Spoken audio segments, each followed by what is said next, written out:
Hello, ഇന്ന് ഞങ്ങൾ നമ്മളുടെ കുട്ടമ്പുഴയിലുള്ള വടാട്ടുപാറയിൽ പോയ വിശേഷമാണ് പറയണേ. ഇവിടെ ചെന്നപ്പോഴേക്കും നമ്മൾ കുറേ ദൂരം പോകണമായിരുന്നു. ഞങ്ങൾ പോണ വഴിയിൽ അവിടെ അവിടെയുള്ള ഒരു ചേച്ചിയുടെ അടുത്ത് ചോദിച്ചപ്പോഴേക്കും, ഞങ്ങൾ പോണ വഴിക്ക് തന്നെ ചോദിച്ചപ്പോഴേക്കും അവിടെ വെള്ളമില്ല, ഇപ്പം പോയിട്ട് കാര്യമില്ല എന്നൊക്കെ പറഞ്ഞു. ഞങ്ങൾ ഭയങ്കര വിഷമിച്ചാണ് പോയത്. പക്ഷെ അവിടെ ചെന്നപ്പോഴേക്കും കറക്റ്റ് നമ്മുടെ പിള്ളേർക്ക് ഇങ്ങനെ ഇരുന്ന് കളിക്കാൻ പറ്റുന്ന രീതിയിലുള്ള ഒരിതായിരുന്നു. അപ്പോൾ നമുക്ക് അടിപൊളി ഒരിതായിരുന്നു. കാരണം പിള്ളേരൊക്കെ കണ്ട് അവിടെ നിന്ന് കളിച്ച് വരുന്നുണ്ടായിരുന്നില്ല. ലാസ്റ്റ് ആയപ്പോഴേക്കും പിള്ളേർ അവിടെ നിന്ന് കുറേ നേരം കളിച്ച്. അന്നും ചേച്ചിയുടെ വെച്ചിട്ടുണ്ടായിരുന്നു കൂടെ. പിന്നെ ഡി കെയും ചിപ്പിയും ഞാനും ഹസ്ബൻഡും പിന്നെ എൻ്റെ അമ്മയും കൂടിയാണ് പോയത്.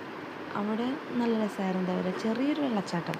നമ്മുടെ പിള്ളേർക്ക് ഹാപ്പി ആയിട്ടിരിക്കാൻ പറ്റുന്ന ഒരു കുട്ടമ്പുഴയിൽ വടാട്ടുപാറയാണ്. കുറച്ച് പോകുമ്പോൾ നമ്മൾ ഗൂഗിളിൽ സെർച്ച് ചെയ്ത് പോയാൽ മതി. ഇതേപോലെ വെള്ളമുള്ള സ്ഥലമാണ്. എല്ലാവർക്കും ഇഷ്ടപ്പെടും. ഇതേപോലെ പിള്ളേർ ഹാപ്പിയാവും. വലിയ തിരക്കൊന്നും ഉണ്ടായിരുന്നില്ല. നമുക്ക് ഇതേപോലെ പിള്ളേരെ കണ്ട് ഇച്ചിരി നമ്മൾ എങ്ങോട്ടെങ്കിലും മാറി നിന്നാൽ പോലും ഒരു പ്രശ്നം ഉണ്ടാവില്ല. പിള്ളേരവിടെ സേഫായിരിക്കും. നന്നായിട്ടൊന്ന് കളിക്കാം.